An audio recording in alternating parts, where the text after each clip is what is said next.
Foreign Affairs Committee is taking evidence about the Israel-Palestine conflict. The committee has invited a representative from the Israeli embassy to appear before us, but unfortunately neither the ambassador nor any of her staff have been able to do that.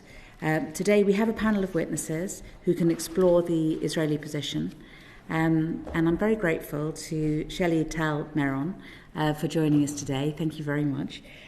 Would you like to introduce yourself for the record and explain who you are and what you do? First of all, thank you very much for having me. Hello, everyone. My name is Shelly Meron. I'm a member of the Israeli Knesset.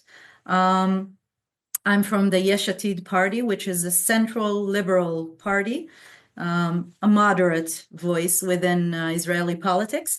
I'm a member of the Economic Affairs Committee and a member of the Gender Equality Committee. And I'm the chair of the Friendship Parliamentarian Group between Israel and the UK. And also I established two lobbies that I'm the chair of. The first one is the caucus for the hostages. And the second one is for men and women who went through sexual assault during this war. And nice to see you all.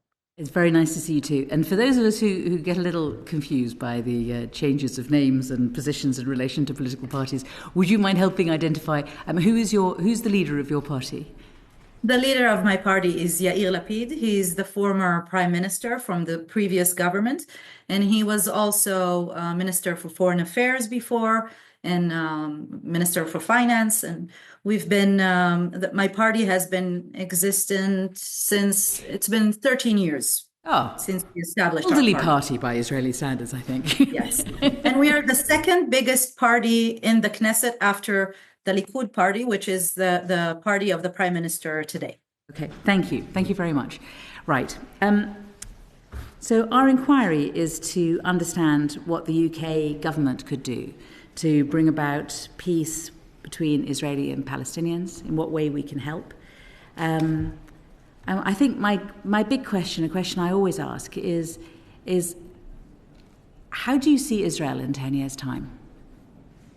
Wow, that's a very good question. You know, one of the reasons that I came into politics a few years ago was because I truly wanted to make a difference and make a change when it comes to the future of the state of Israel and its neighbors, the peace process.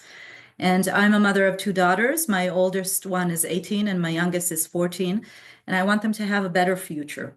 So when you ask me what's going to happen in 10 years, probably I'll say I want my country to be safe. I want it to live peacefully alongside its neighbors and the entire Middle East, which is going through a lot of changes at the moment. I want my girls to be safe in the state of Israel, to stay here in their own country and to establish an even better country for us, you know, in many aspects, you know, when it comes to economics, when it comes to national security, of course, when it comes to education, when it comes to all the means of life. And if you were a Palestinian mother on the East Bank, how would you hope that within the plan that you envisage, what would be the future for you and your family on the West Bank? Well, you know, I think maybe it's a little pretentious of my side to speak on behalf of a Palestinian woman, but I think all women, all mothers share a lot of values.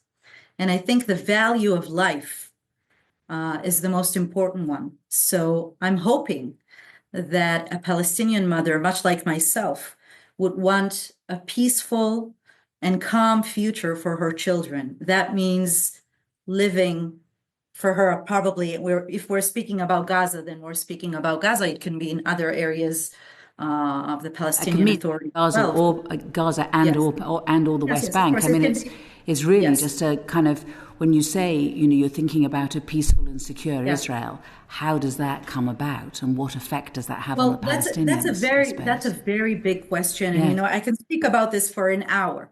But I think that if we want to talk about the future here in Israel and on the Palestinian side, we need to think about the day after, what we call the day after in Gaza. You know, I think that my party was the first one that spoke about the day after in Gaza very early on in the war. as soon as we discussed the goals of this war. And I think it's not a secret, and maybe you could understand that from what I was saying in the beginning. But I think the most important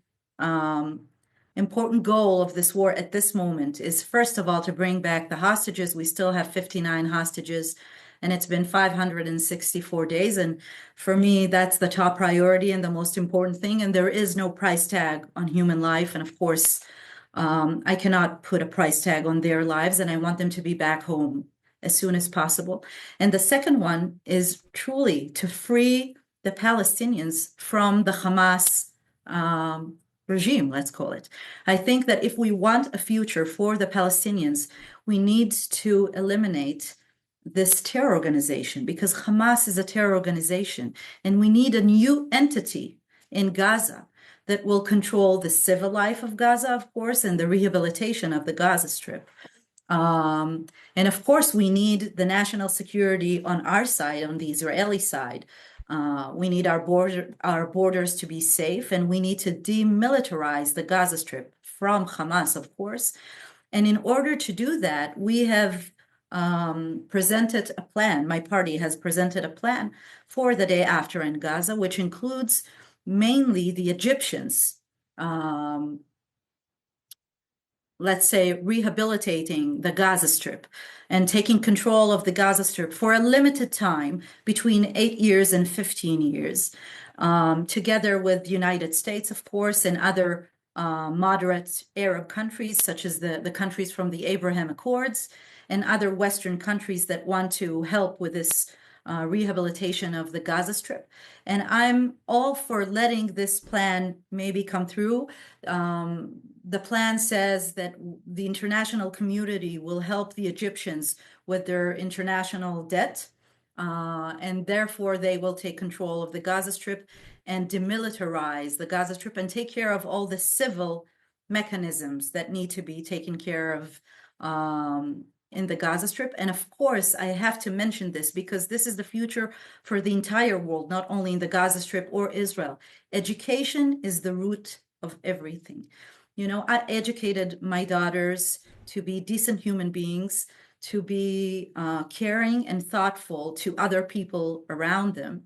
And we need to educate the future generations of Gaza not to hate. You know, we sanctify the living. We don't sanctify the dead. And I think that education is a key issue that we need to establish in the Gaza Strip, because, as you probably know, we've been having issues with UNRWA and the education part of it, because, you know, it's impossible for us to accept when you have staff from UNRWA that participated on the 7th of October massacre. And some of them kept... Mind if I just cut across you just a moment? Sure. Because your answer is very dense, and I think we have many questions coming out of it. So if I may just ask you to pause there. I suspect that UNRWA will come up again. But if I can go to Sir John, and let's try and take this step by step, because your answer raises many questions, and we would like to have some answers to it, if you don't mind. Sir John. Thank you. Can I first of all say we, of course, share your wish to see a return of all the hostages and the priority that you attach to that. And I also fully understand why Israel could not accept any continuation of Hamas involvement in the administration of Gaza or anywhere else.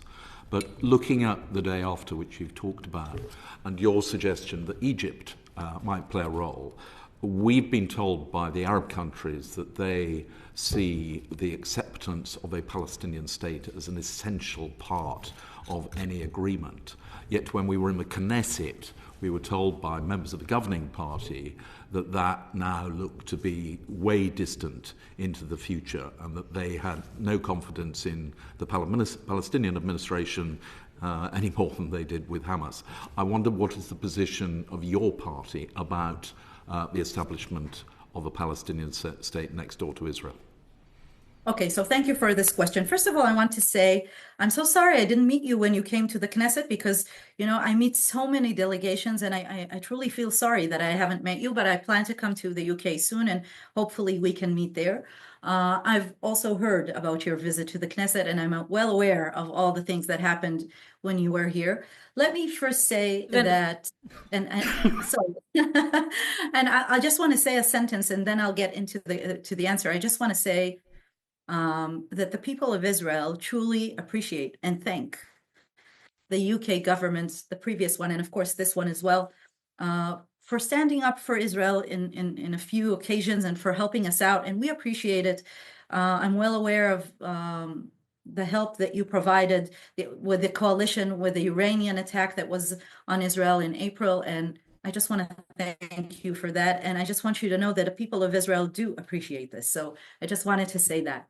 I also want to speak about the two-state solution that you've mentioned. I think my party has spoken many times before the war and even after the war that we support the two-state solution. I think that the October 7th massacre pulled us further away from this solution. It doesn't mean that it won't happen. It means that we need to solve the problems of the day after in Gaza in order to start progressing into planning some sort of a solution that will bring us eventually to this two-state solution.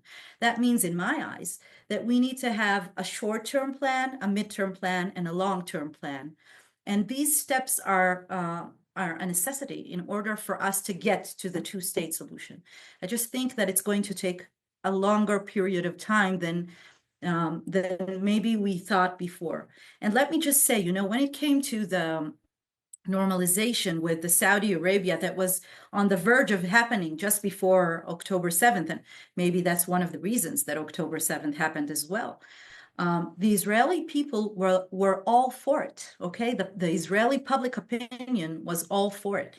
And I think that my party, together with other partners, can bring the Israeli public to accepting this because I think the two-state solution in the long run is in the best interest of Israel and the national security of the state of Israel. But it is going to take time. I need to be realistic, yes? And of course, I am a member of the opposition. That means I have a lot of criticism when it comes to my government, but I'm not in opposition to my country. I love my country. I served my country in the army for 7 years in the Israeli Air Force, and I have a lot of experience, and I could give you some of that experience maybe later on when you have questions in that regard. But I do see this happening in the future. I think with this government, it might be more problematic if I'm speaking realistically, yes. But we need to establish a new future in the Gaza Strip in order to discuss the two-state solution. Right now, we need to make sure that Hamas is not in control of the Gaza Strip, not when it comes to the military side of it. Of course not. We need to demilitarize the Gaza Strip. And of course, when it comes to the civil life as well, we need to free the Gaza Strip from Hamas. And I think when it comes to the Palestinian Authority, there are also challenges when it comes to that. I think at the moment, it will be very difficult for the Palestinian Authority to control the Gaza Strip. I think that it's not very realistic at the moment.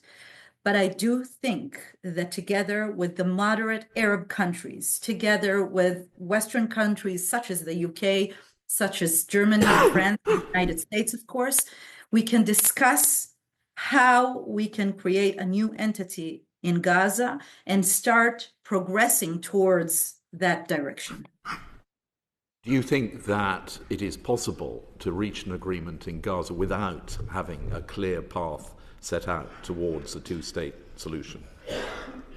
I think that we should build it with step by step. And I think the first step is the day after the war. Yes, we need, I've said, and I think that the head of my party has said this time and time again, we need to return the hostages and end this war. It's no secret that we're saying that. And once that is on the table, then we need to discuss who is the entity in the Gaza Strip at the beginning, and then we can discuss the future steps. I visited many countries in Europe during this war, speaking about the hostages and the sexual assault and what happened to us on October 7th. And I keep being asked by almost everywhere I go, I keep being asked if the war will lead up to a peace agreement. And that's a very difficult question because I'll try to explain to you that the people of Israel, right? Let's put aside the politicians. The people of Israel are very traumatized by October 7th. And I'm not sure if the world completely understands this because October 7th was so horrific. It took us by surprise, yes. And thousands of terrorists invaded our borders and basically occupied some of our towns, our kibbutzim, and they butchered entire families. They burned them. They executed them. They raped them. It was horrific. And I live in Tel Aviv, which is in the center of Israel. It's a very liberal and open city. And my two girls are afraid to be alone at home at night because they're afraid the terrorists are going to come. So that's not very rational to think that, right? But that's the situation. And we keep on running to the shelter when there are sirens going off because missiles are being fired at the state of Israel, either from Gaza or from the Houthis, or they were from Hezbollah or from Iran. So this is not a normal way of living. Nobody wants to live that way. My oldest daughter, who is 18, I just mentioned that, she enlisted to the army 3 months ago. Nobody wants to send their kids to war, right? You want your kids to be safe.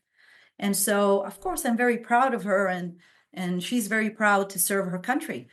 But nobody really wants to send their kids to war. We need to end this war, to have the hostages back home and start building a future. We need to rehabilitate our country from within, and I'm sure on the other side, on the Palestinian side, they need to rehabilitate their future as well. Can I just move on to Blair, because I think that he's got some questions. If you don't mind. Thanks a lot. I think we understand how traumatizing October 7th was. We've heard that from other witnesses and from the families of hostages as well. But you talk about the day after the war. Can I ask you about every day leading up to that point? So you've been a critical voice about the conduct of the war, about the idea of the needing to get to the point where we Israelis and Palestinians engage with each other again and try to avoid the generational violence and the cycle of violence. Is there a route to the day after the war that doesn't result in the deaths of hundreds or thousands more Palestinians? Because at the moment it feels like Hamas, as a sort of deeply evil organisation, are kind of getting what they want. They are holding on to the hostages. They still have all the leverage of that. And Israel isn't getting what it wants either because the hostages are still there and the threat of Hamas is still there. So try and give us a sense of the debate within the Knesset about the conduct of the war and how we get to the day after the war in a way that means the day after the war we don't have that deeper trauma and a further route to peace in the long term. Well, first of all, I want to say thank you for helping us out with Emily Damari, which is a UK citizen. Of course, you probably heard the name, and her mother that was very active in trying to get Emily back home. And we are so thrilled and happy that she's back home. She's also going through medical issues and operations after being wounded on October 7th, but she's an inspiration. Truly, she's a very young woman and very inspiring young woman. And thank you for helping with that. And I know you've also met with the Lifshitz family, both parents, the mother and the father, who are grandparents. Yes, they're elderly people. The mother was a hostage and she was released, Yocheved. And unfortunately, our husband was a hostage, but he was murdered within captivity. So I just wanted to say thank you for that. It's not easy these days being in the Knesset. There are a lot of differences of opinions. And there are internal issues and political issues between, let's say, the right wing and the left wing, but even though we are a central party, there are differences of opinions when it comes to how to deal with the war or when it comes to how to end the war. But I think that we are all in agreement that we cannot end this war if we don't have all of our hostages back home. And I think that's the interest not only of the state of Israel, it's in the best interest of the UK and other countries as well. Without returning all of our hostages, this war will not end. And so that's one of the goals of this war. And without eliminating the Hamas from controlling the Gaza Strip, that's also a goal that we have to insist on. But let me just say, Hamas is an ideology, and I'm not naive. I know that we cannot eliminate it with, a magic wand. This will not happen within a week or a month. This might be a guerrilla group. Yes, we've had a lot of achievements when it comes to Hamas, but still there are Hamas terrorists going about in the Gaza Strip, and some of them are controlling the civil population. Yeah, they have a lot of infrastructures that are embedded within civilian population. That means in schools, in kindergartens, in homes, underneath hospitals, and that's a problem. So in order to have our national security, we have to stop Hamas from fighting against Israel, but it will take time. So when it comes to ending the war, for me, we need to be at the negotiating table, to reach an agreement with Hamas for the return of all the hostages, of ending the war. I'm not sure if you've heard, but I've seen on the news today that there's a new offer on the table that has the Egyptians involved. This offer is saying that there will be a ceasefire of between 5 and 7 years. All the hostages will be freed. It will be the end of the war, and Hamas will let go of the control of the Gaza Strip. I'm not sure, whether this is, if it's possible and it's going to happen. Of course, I support an agreement that will free all the hostages immediately and end the war. And I just want to tell you, I'm a member of the Knesset. I'm a politician. I'm hoping to be in the next government, but I'm also a civilian in my country. And let me tell you, nobody wants to see people killed on either side. I don't want Israelis to die. We've had, on October 7th, we had over 1,500 people killed in one day. That's the worst since the Holocaust. We've had over 800 soldiers die during this war. We have 14,000 wounded soldiers. That's a lot. And each and every person is a whole world and a life on its own. Nobody wants to see people killed, not on our side and not on the other side. Can I think ask? that in that regard, we share the same values. We are a democratic, liberal country, the only one in the Middle East. And we share the same values that the Western world shares.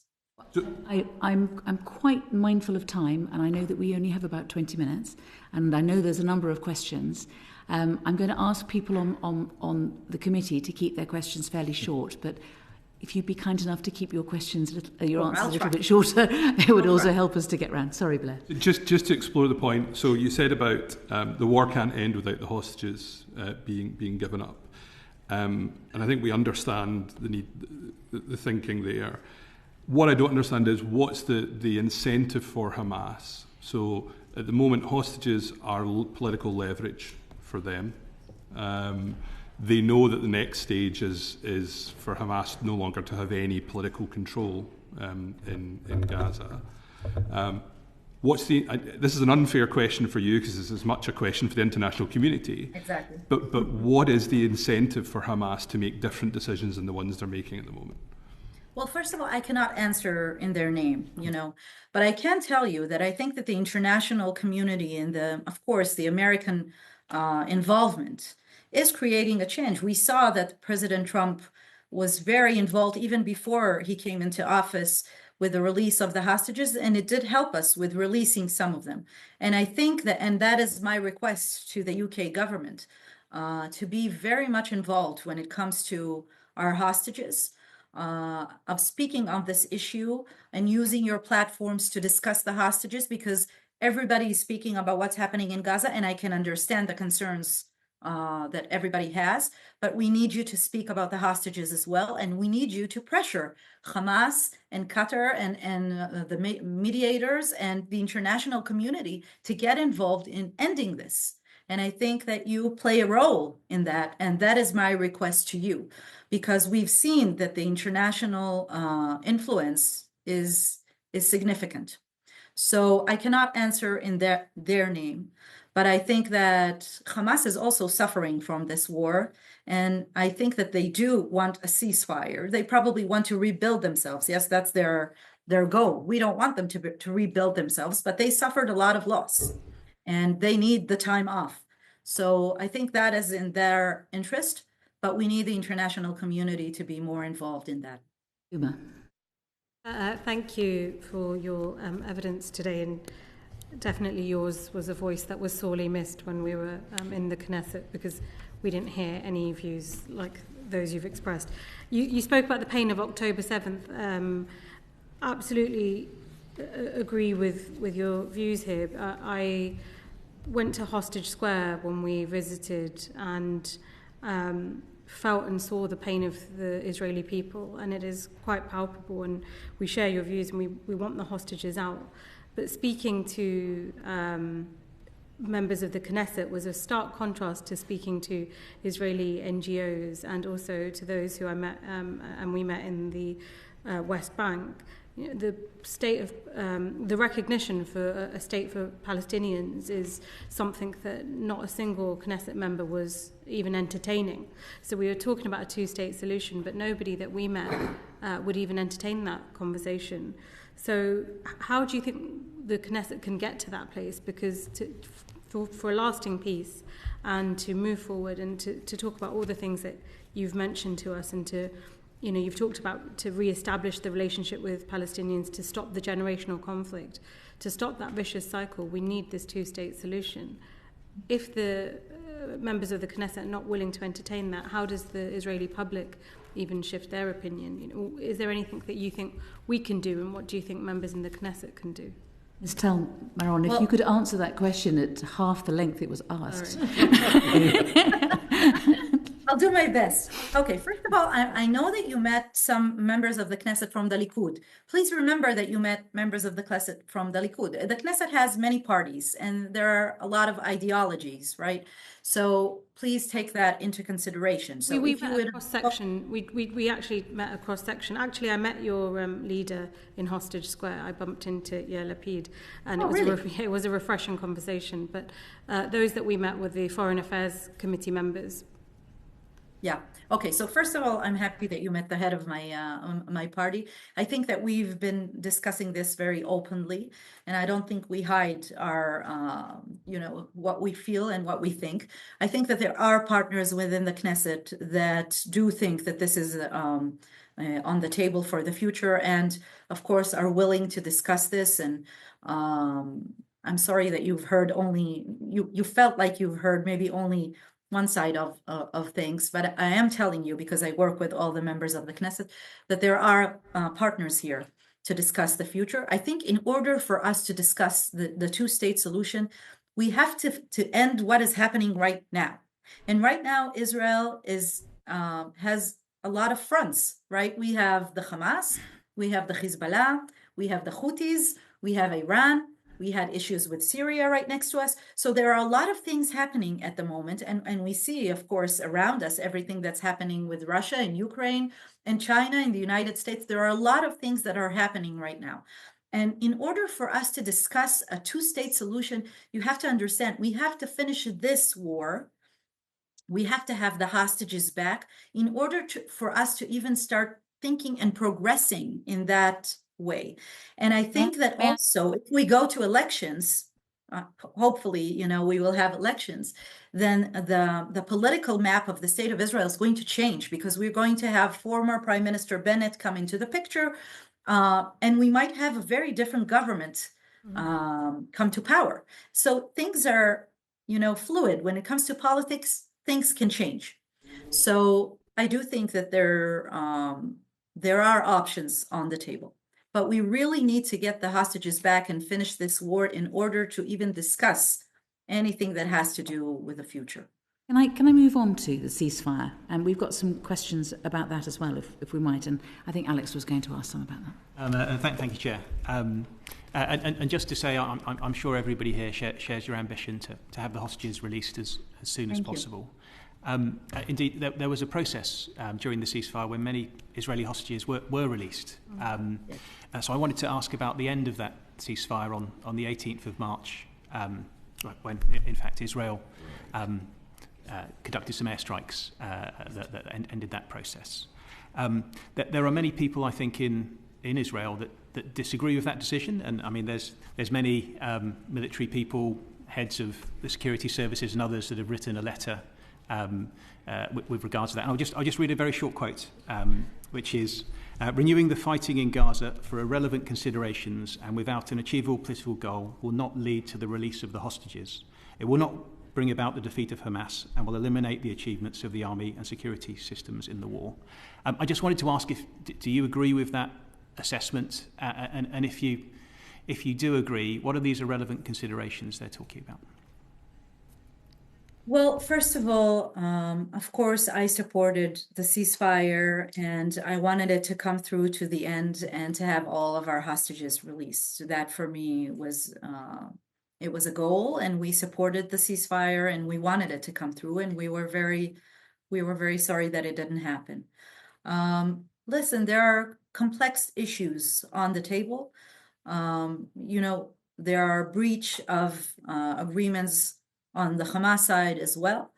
When it comes to the humanitarian aid, they seized the humanitarian aid many times and they sold it and they used the money to rebuild themselves. And that's very unfortunate, and that's not what should be happening, because the humanitarian aid should go to the civilians. It should not go to Hamas.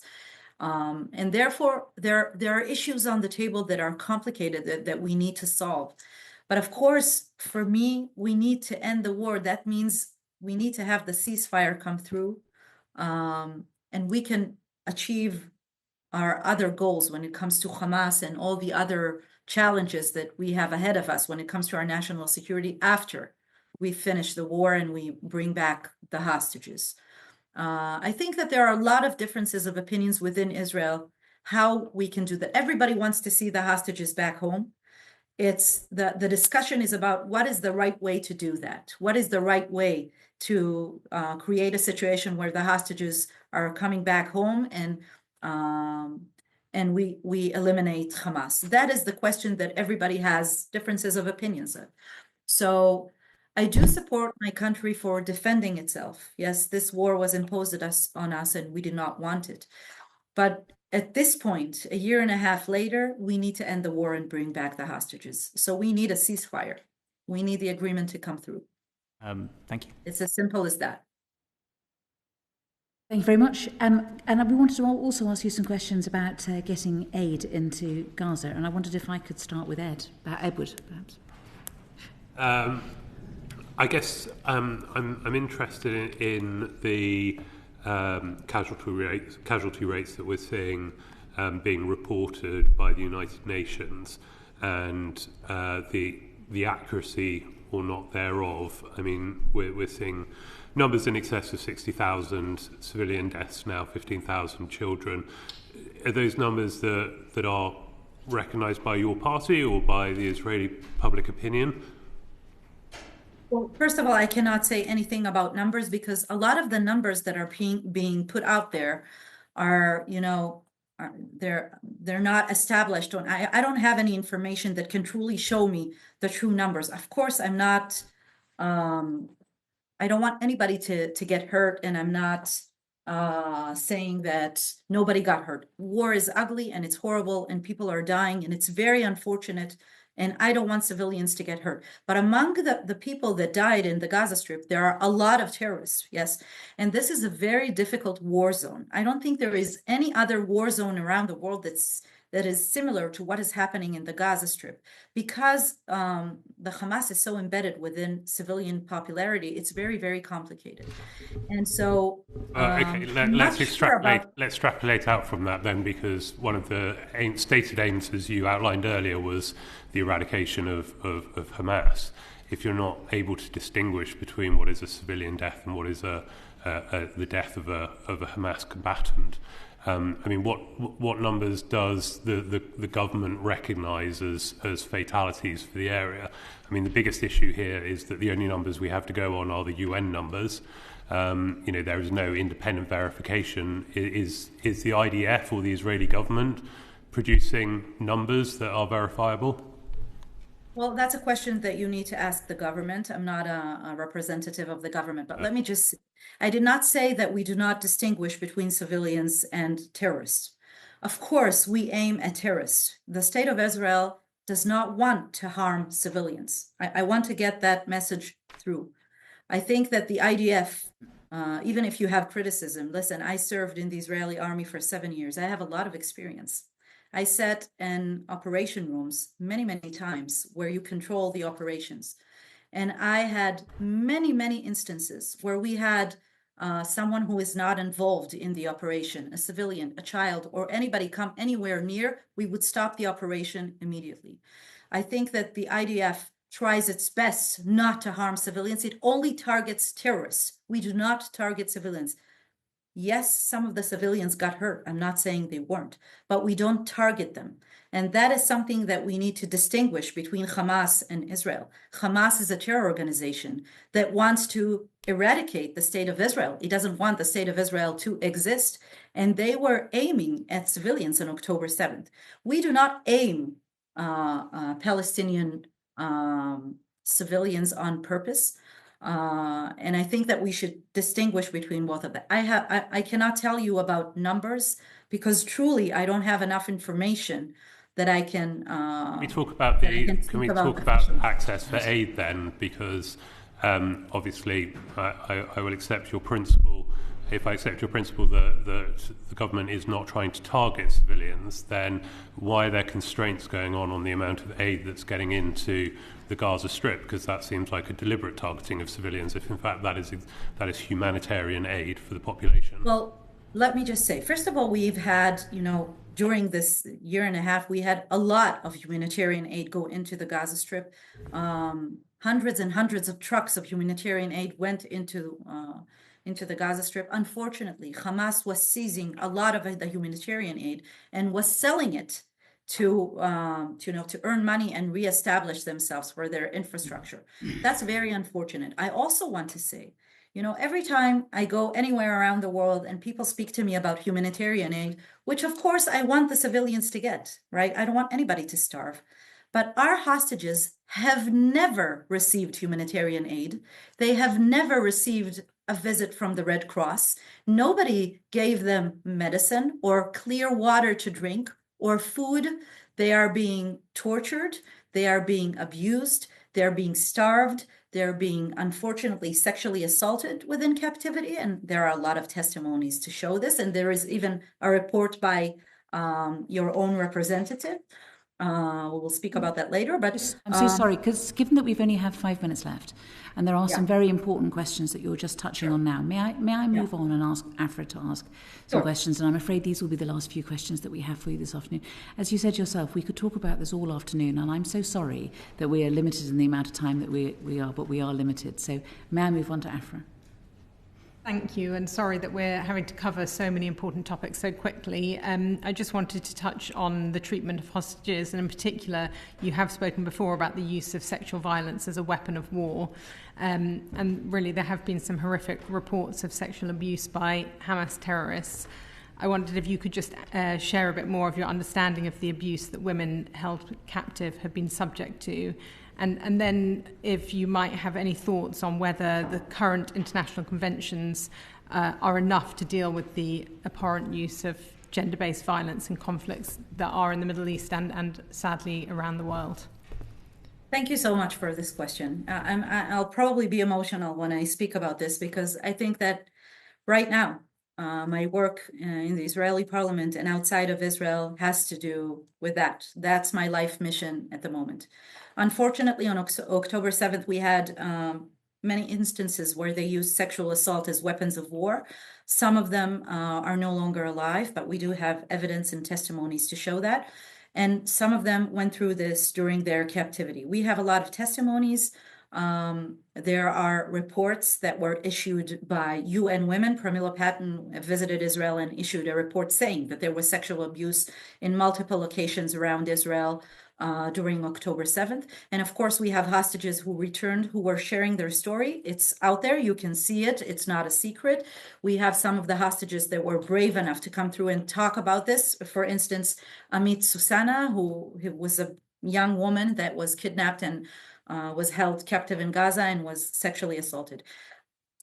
I have to say that because I deal with the sexual assault a lot, I met with gender equality minister in France. Her name is Aurore Berger, over a year ago, and I suggested to her to form a global coalition that will acknowledge the sexual assault as weapons of war, and we established this global coalition. It's not only Hamas and Israel.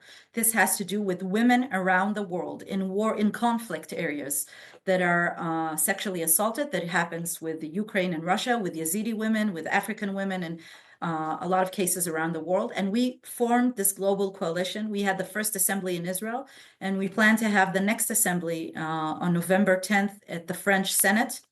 And we're inviting a lot of course, politicians from around the world to join us on this assembly and support this cause because, and this is the most important sentence I'll say, it doesn't matter which nationality you are or which religion you are. No woman around the world should be sexually assaulted and used as a weapon of war. And we need to unite in that regard and work together to eliminate this phenomena. And, this is not an Israeli Hamas problem. This is a global problem. We've seen in France the past year where terrorists kidnapped young women, Jewish women, as revenge for what's happening in Gaza. That is a national security issue. And I also address what happened in Israel on October 7th when it comes to the sexual assault as a national security threat.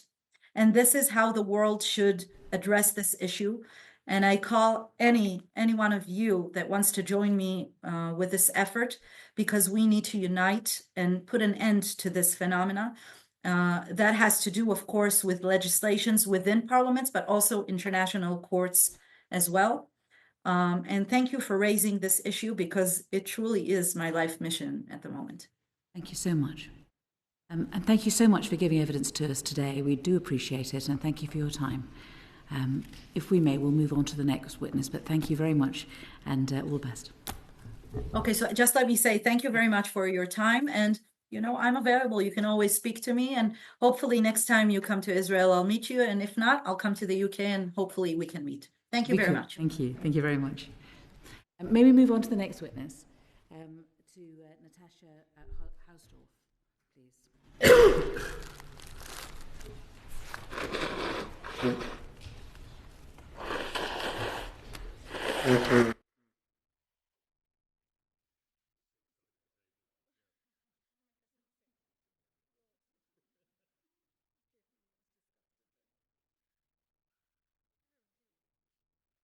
In Devon. Thank you very much for giving us your time today. As I said earlier, the committee was keen to look at what the UK government can do to help bring about peace between Israelis and Palestinians, and we're keen to hear your legal perspective. Would you mind, just for the record, just telling us who you are and what you do? Of course. I'm a barrister in practice at Six Pump Court Chambers in London. For about 10 years, I've been very actively involved in a voluntary association of lawyers called UK Lawyers for Israel, working for the proper application of law to Israel, Israelis, and also countering anti-Semitism. And in the latter years, I've been privileged to take on the role of legal director at the UK Unified Charitable Trust. So I've been asked to address you on matters of international law, but also I think my experience over the last year and a half, my trips to Israel and indeed Gaza. And I think that the question that I asked the previous witness, if you don't mind, may I ask you the same one, which is, where do you see Israel in 10 years' time? It's a very unpredictable region, but based on some key factors. Importantly, in the last year and a half, the relative victories against a number of Iranian proxies, namely Hezbollah, Hamas, also the Houthis in Yemen, and the imperative that there now seems to be in the international community to deal with, I think, the major threat to Israel, existential threat as some refer to it, Iran. Most of the indications are indeed to the positive, especially when we're looking at that longer-term trajectory of 10 years.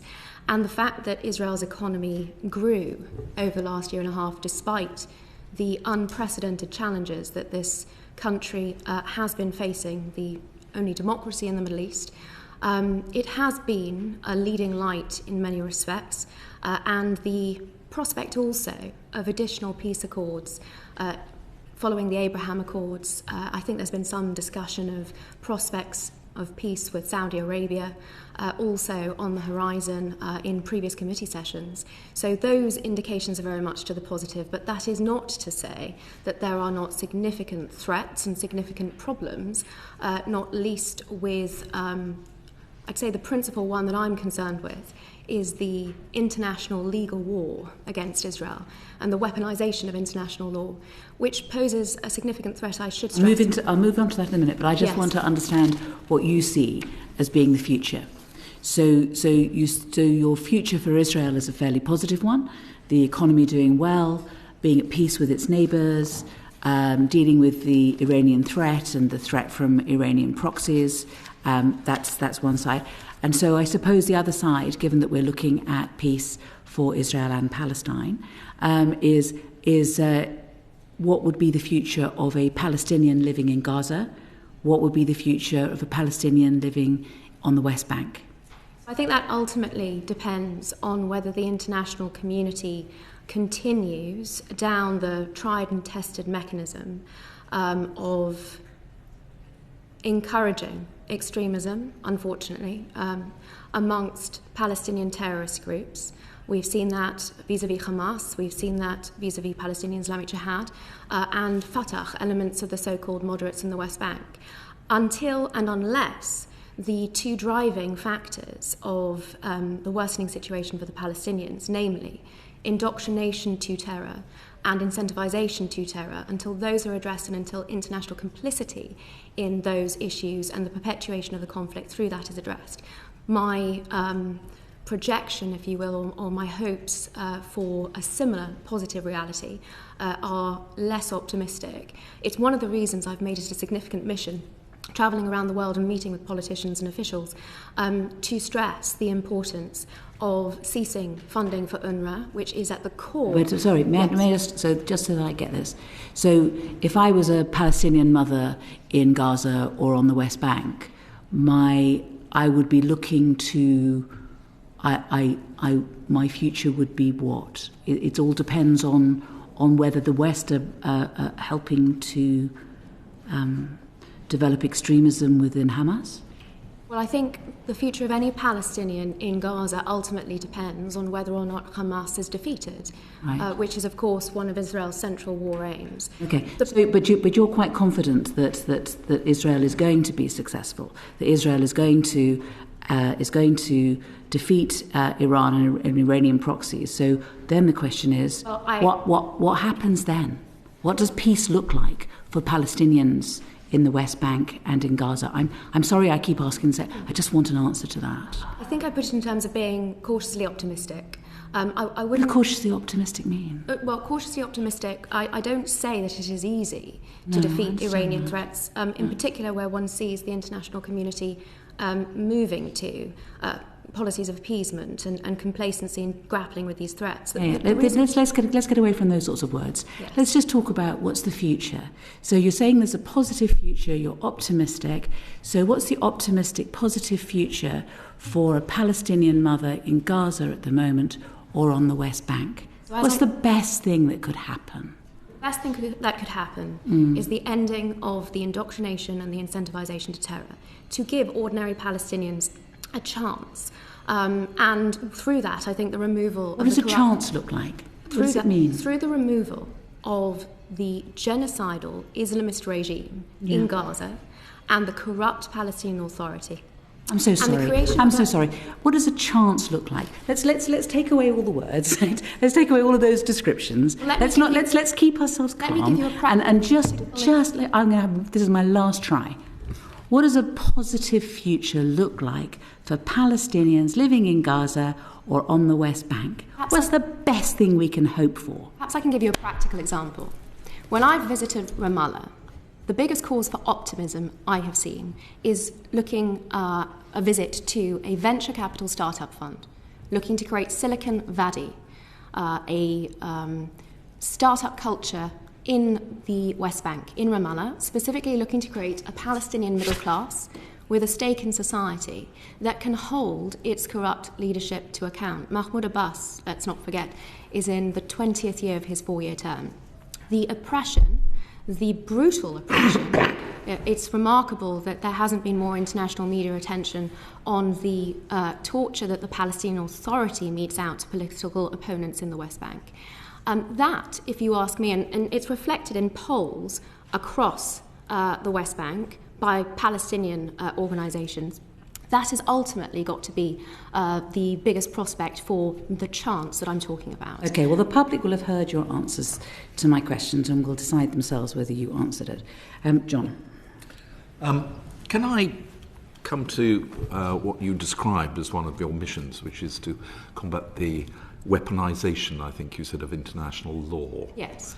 I read your speech about the legal basis for settlements in the West Bank, in which you made the case that Israel's borders were set in 1948 and in international law that should still be the position. But you also said that that was not the position as determined by the International Court of Justice, the International Criminal Court, and most other commentators. Given that, I mean, how can you continue to maintain that in international law Israel is not in breach through settlements in the West Bank? Because I consider, as a legal professional, my first duty to be to the rule of law and to upholding international law. And one cannot have a general rule, such as uti possidetis juris, which you referenced. This is this customary rule of international law, which is universally applicable as a default rule. And its application to Israel's formation on the 14th of May 1948. I have, in a decade of discussing this with leading academics around the world, I have yet to hear a single reason why it would not apply. We can certainly go into some of the detail of that. Can I interrupt you? Because you set out the argument quite clearly in your speech, and I'm sorry, I'm not sure which speech you're referring to. I'm afraid I can't give you a precise date, but anyway, yes. What you're talking about is exactly the case you put at that time, and I understand that. What I don't understand is that almost all international legal bodies take a different view, and why should that be? When you argue that the case in legal terms is very clear. So, despite about a decade of seeking to get to the bottom of a plausible reason why this would be disapplied, this default rule, to Israel's formation in 1948, I have yet to encounter one. What has been presented so far is essentially predicated on the partition resolution of 1947, which is a General Assembly resolution, and political resolution, not legally binding, which made a recommendation which was never implemented. So that does not, I'm afraid, displace a default rule of customary international law, which has been applied from the 19th century through to the dissolution of the former communist federations and indeed to any state emerging from a mandate. As to the failure to apply this properly to Israel? Well, it's a matter that was called out by the Vice President of the International Court of Justice, the former Vice President, when she was Vice President, Julia Sebutinde, in her dissenting opinion at the International Court of Justice. This is the recent advisory opinion last year, dealing with issues in the territories. And she not only sets out the application of uti possidetis juris, but makes a scathing critique of the court's approach to general international law, but also to fact-finding. And I think the reason that this isn't more widely acknowledged stems from politics and stems from what we have seen happen in the International Legal Academy and international courts and tribunals. Vis-a-vis the ICC, I'm afraid to say that the crimes, if you will, are far greater, because it is not just uti possidetis juris that is disregarded. It is every basic aspect of international law, including the founding Rome Statute of the court, which is essentially predicated on states joining the court. So this is a court that gets its jurisdiction from state parties that have delegated their jurisdiction to the court. Now, in Israel's case, of course, it is not a state party. The court has proposed to recognise the Palestinian Authority as a state, even though it does not comply with the recognised criteria for statehood under the Montevideo Convention. Then we're faced with a situation where, despite the absence of jurisdiction, because Israel is not a party, despite the absence of jurisdiction because the state of Palestine does not exist in international law, despite the international agreement, I'd say bilateral agreement, which was endorsed by the United Kingdom, the Oslo Accords, which established the Palestinian Authority. The 1995 Oslo Accord makes it explicitly clear that there shall be no criminal jurisdiction over Israelis for the PA. Now, that is an agreement that the International Criminal Court has ridden roughshod over. I know that the Foreign Office had prepared a substantial submission calling the court out on its abuse of jurisdiction. That much is public. What is not clear is why there was a U-turn under this government at the last moment, and that submission was never put forward. The reason I consider that to be particularly troubling is because certainly my understanding is that this was a submission that was made in the national interest of the United Kingdom, keeping the ICC to its proper approach, to its jurisdiction. And again, we see an inexplicable decision that was made, unfortunately, by this government, based, I'm only able to surmise, on politics as opposed to the proper application of law. And it is indeed the same thing. The reason that uti possidetis juris is so critical is that it puts the lie to this allegation of occupation in a legal sense. It puts the lie to this term illegal settlements also. It is, if you will, a warping of international law that has been advanced, most disturbingly, to seek to justify a position that the West Bank, or Judea and Samaria, ought to be ethnically cleansed of its Jews. Judenrein, I mean, that may be a term that's familiar to many of the committee members, and that is unfortunately a position that was endorsed by the International Court of Justice. Can I just cut across you just for a moment? So your position essentially is that since the British mandate was all of the land up to the river in 48, that Israel is the whole of that area as well. Well, of course, the original mandate was far bigger. Wait a minute. Yes. So let's not go into past history. Let's just try and stick to. Well, the question. It is important because this rule applies to the administrative lines of the mandate. The administrative line that had previously divided Transjordan, what later became the Hashemite Kingdom of Jordan, from the rest of the mandate, is the line that ran all the way down along the Jordan River to the Red Sea. Yes. And that, under this universal customary rule, that is the only line in play when Israel declares independence. So that's where I wanted to start, right? Yes. So that's your position. Now, the question is, though, it's not the position, because we've not heard from the Israeli government. But it's not the Israeli government's position, is it? The Israeli government has... The Israeli government position is not that Israel's borders go from the river, the Jordan River, to the sea, is it? May I take a moment to answer, because you are skipping through decades of history and policy. But what I want to do is just because we're missing the Israeli government here, I just want to make sure that I haven't missed something. I mean, it's not the Israeli government's position that Israel begins at the River Jordan and finishes at the Mediterranean Sea, is it? I'm not here to represent the Israeli government. No, I just want to make sure that I've got that. I'm speaking to the application of international law, real international law, that is universal. Which the Israeli government is not applying. Well, that's not accurate. And if I may be permitted to answer the question, perhaps the committee will follow the response. What Uti Possidetis Juris does is it tells us the starting point. This is the position in 1948. It is in fact endorsed by all subsequent agreements, the armistice agreements between Israel and Egypt and Israel and Jordan in 1949, and later on also the peace agreements, only refer back to those mandatory lines, administrative lines of the British Mandate. That is significant. What happens in 1967 when Israel recovers the relevant territory, the disputed territory that had previously been under Jordanian occupation? This is the parts of East Jerusalem and the West Bank or Judea and Samaria, is that it treated those territories differently. The Israeli government applied its law, administration and jurisdiction in full to East Jerusalem. And critically, Abba Evan, who was the foreign minister at the time, writes to the UN Secretary General in 1967 and says this is not annexation. Exactly. Which is because one cannot annex what is already one's own sovereign territory. So if you're asking, asking me, forgive me, the question was, what is Israel's position?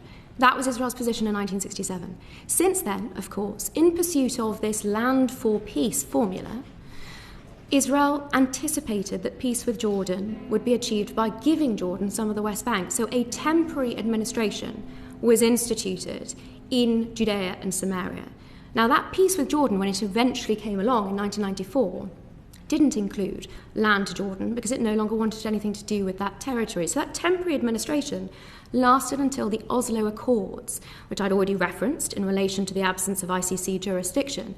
But critically, the Oslo Accords created the Palestinian autonomy in areas A and B, but they did not change the status of the territory, the underlying status of the territory. That has always been a matter that the parties and international backers have agreed was a matter for final status negotiations. Exactly, so and it is yet to be, and it is so it is not. So your answer is that Israel has not stated that the Israel begins at Jordan and ends at the sea. Forgive me. Israel does not need to state that, and well, it doesn't. You're equating, I'm afraid, two very, very different things here. What is the legal status of the territory? And let me be clear, Uti Possidetis Juris is a default rule that applies automatically, whatever Israel says or not. Or anyone else in the world says. Unless... in international law. Yes, because when the International Court of Justice talked about the emergence of this rule in Burkina Faso, Mali, in the 1980s, it talked about the reasons for its emergence: clean lines, stability, certainty, avoiding fratricidal struggles, all of these issues which uniquely, I would say, it's disapplication here for no reason that can be discerned in international legal analysis, has unfortunately generated all of those issues that the ICJ said this rule had emerged to obviate. Okay, now, hang on, let me just May I just finish the answer to this question, because it's critically important. Israel has not, when it declared independence, it did not reference borders. It simply talked about Eretz Israel.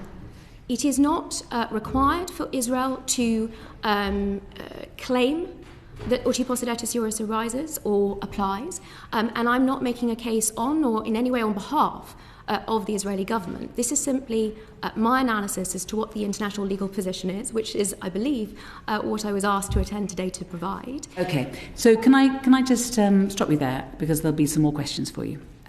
Atid. Thank you. So I think it's just coming on to the crux of the question that you've answered there. What makes the UN Security Council, the ICC, the ICJ, all the esteemed lawyers there in their advisory positions, every British government since 1967, pretty much every international legal authority, they've all stated that the settlements in the occupied territories are legal, and yet your position is different. What makes you better than all of these other lawyers that we've heard from, who perhaps, in your view, don't understand real international law. What makes your position? Why should we hear your position as different and unique to theirs? I've never suggested that I'm in any way better, but until and unless I am presented with an argument that makes it clear that this is the wrong application of international law, as opposed to what the UN and what these international courts and tribunals have consistently done, with some exceptions, I'm minded to say. There was the dissent that I mentioned from Sebutinde. In relation to the ICC, in fact, in 2021, there was also a very powerful dissent by Judge Kovacs. So I would... Can I intervene here? Natasha, do you agree then that the occupations are not legal? The annexation is not legal, yes or no? No, it's not a yes or no, because one cannot annex what is one's own sovereign territory. So the term annexation is misplaced here. Likewise, the term occupation, because when Israel recovered that territory... Let me give you a parallel example, which I know members of the committee will be familiar with. Russia has occupied Crimea from Ukraine. Why? Because Ukraine's borders were settled by uti possidetis juris. If Ukraine were to recover Crimea from Russia, in the same way that Israel recovered the West Bank, Judea and Samaria, and East Jerusalem from Jordan. That's assuming that Israel owns that piece of land to start off with. Well, yes, but I'm saying the same rules have to apply. Can I come on to a different question, Natasha? May I just finish the answer? And I've got a different question. The same rules have to apply. Quite limited on time, I'm so sorry. 5 minutes until the next speaker. So, on Palestinian recognition and whether they are entitled to a state, simple yes-no question. Do you believe that the Palestinians are entitled to a state? Self-determination does not give one a right to a state in international law. That's a no. But would you like to understand why? I'd like to know from you whether Natasha Hausdorff believes that the Palestinians have the right to a state. I have explained that the Palestinians already have self-determination and an autonomy. Not self-determination. There is no... A right to a state is not according to international law. That's a no. Thank you. Just to follow up on that, Edward, and then I'll go to Richard. Very briefly, I'm interested in the concept that in other places around the world, I'm thinking of places like Kosovo and East Timor, the international community has carved out effectively a new territory or jurisdiction. So if we accept that is within the purview of the UN or the international community, whatever the medium is for doing that, it is perfectly acceptable. My question is it is perfectly viable within a peace settlement for the international community to establish a Palestinian state within Israel? The critical and operative term there is within a settlement. So any agreement between parties will, of course, change the default position of uti possidetis juris. We just haven't had that until now. I'm not advocating as part of a solution, and I know you asked about the solution first and the law second. It might have been helpful maybe if it was the other way around. But I'm not advocating for any particular solution on the basis of the proper application of international law. But the proper application of international law is critical if negotiations are going to have any chance of success, because you cannot negotiate in good faith when both the law and the history are being misrepresented to this extent. Richard. Thank you, Chair. I would like to move on to talk about international humanitarian law and ask you some questions on jus in bello. If we can agree, first of all, there's a consensus that a single fighter suspected of being a terrorist operative for Hamas or Islamic Jihad is a legitimate target, and a civilian who is not a legitimate target. I think we can probably agree on that much. Then what about operatives' homes? Would those be legitimate targets? Terrorists, operatives' homes? That depends ultimately on the purpose that they are being used for, and the definition of a military target ultimately depends on its use in the hostilities. So I can tell you from my time on the ground in Gaza in September, I went in as part of a military expert panel. I could see that civilian houses were booby-trapped. At least in Rafah, it seemed that more or less every house or every second house that we were encountering had been booby-trapped by Hamas, and therefore much of the destruction that one is seeing in terms of the civilian infrastructure is unfortunately as a result of the IDF having to disarm these booby-trapped houses, mostly by destroying them. But in terms of targeting, international humanitarian law is very clear that you can only target military targets, that one has to distinguish between civilians and military targets. And certainly the officers that I was on the ground with, very senior officers from 6 NATO states, and we spent a week undertaking briefings with the military, were all convinced that there are no issues vis-à-vis the distinction element of international humanitarian law and Israel's application of it that you've raised. So what about if the building also, let's say there are people in it, there are terrorist operatives and there are civilians. In that instance, would the IDF be entitled to target that building? That depends on another very important aspect of international humanitarian law, which is the rule of proportionality. Now, it's probably worth taking a moment to explain what it is, because it's perhaps the most misrepresented element of international humanitarian law. I mean, we've got somebody else who's going to ask about that business about proportionality being about the military objective rather than about it being somehow to do with equivalent deaths on both sides. Of course, that is a very misrepresented principle of international humanitarian law. But I want to focus on distinction. If there are civilians in the building, the IDF targets that building, you've established that might be a violation of the IHL principle of distinction. You cannot separate the two, I'm afraid. Distinction, proportionality, precaution, and necessity all work together. So if the target in that building is necessary to advance the military objectives of the fighting force, if they have identified terrorist operatives there, then the next two factors to consider are the first, which is proportionality. And that is about, as you correctly indicate, weighing up the importance of that military objective against the anticipated civilian collateral damage on the basis of intelligence that is available. That is not an effects-based assessment, that is a intent-based assessment. But the other aspect of this, the fourth principle, which is critical, is precaution.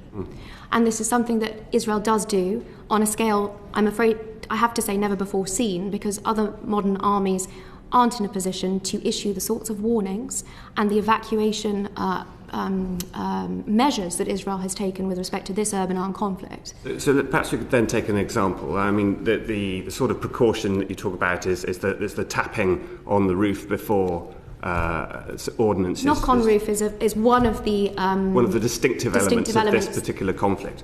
Could we use an example of the destruction of the Al Yarmouk neighbourhood 12-storey residential building in October 2023?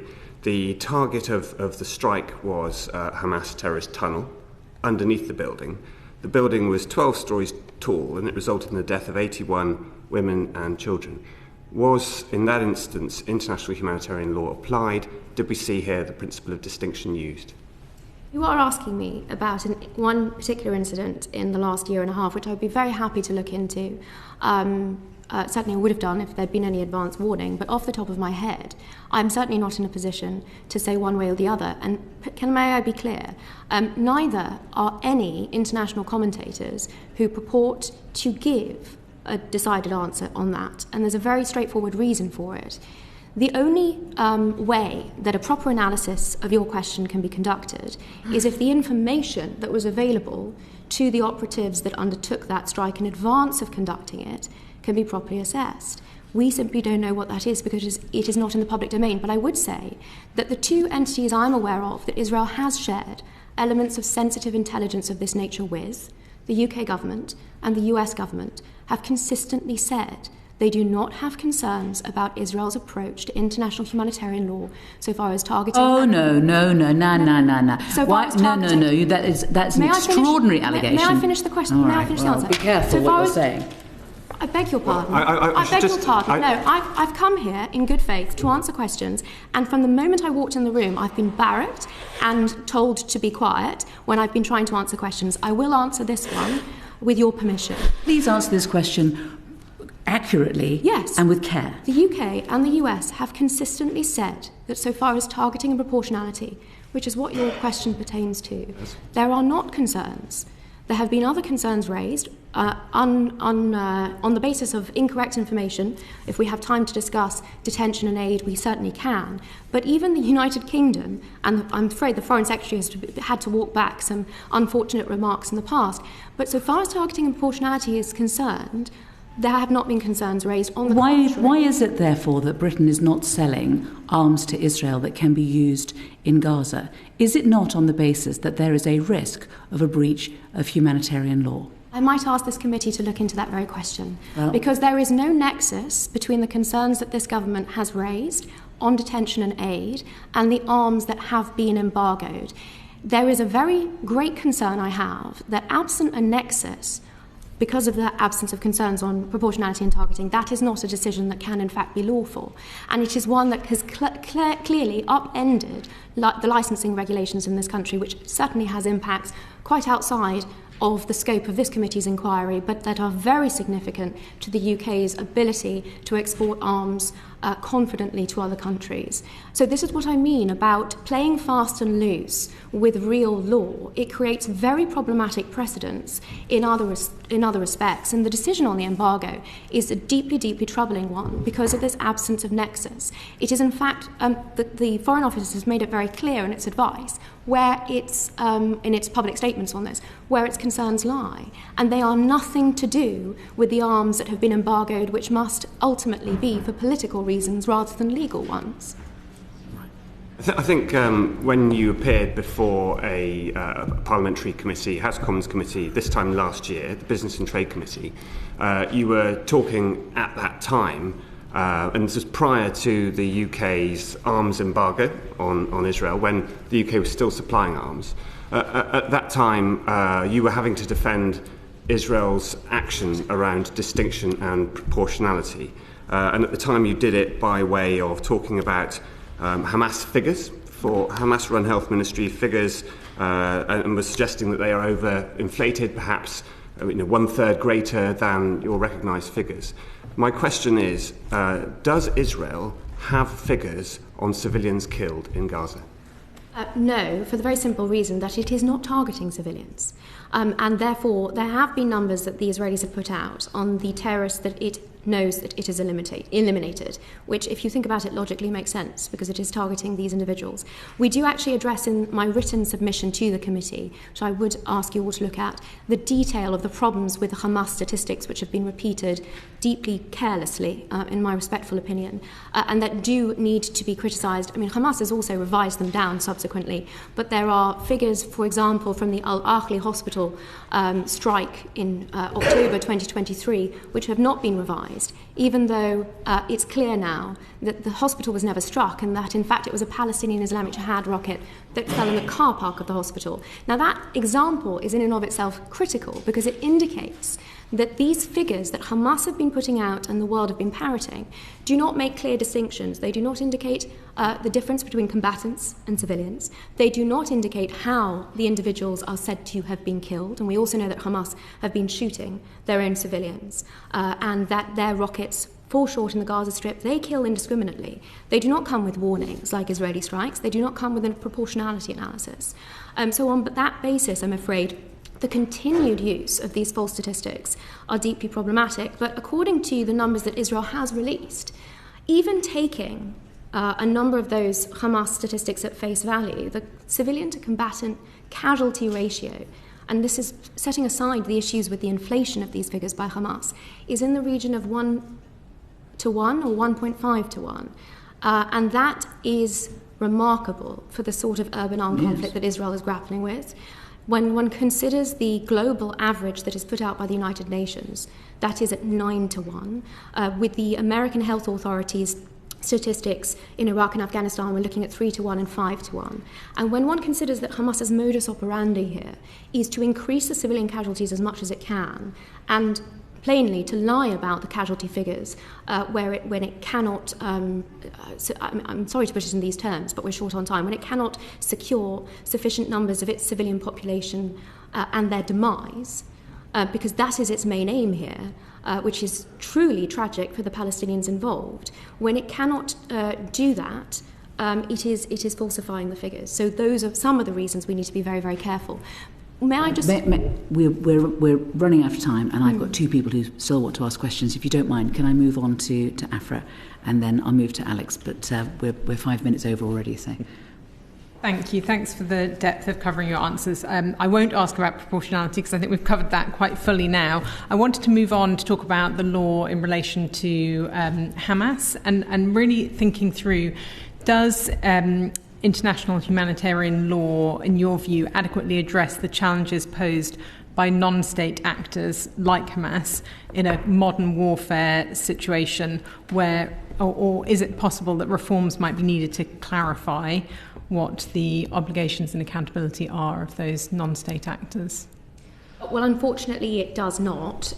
It simply works on the basis that armies facing each other in non-asymmetric contexts will apply the laws of armed conflict because there's a mutual benefit to that.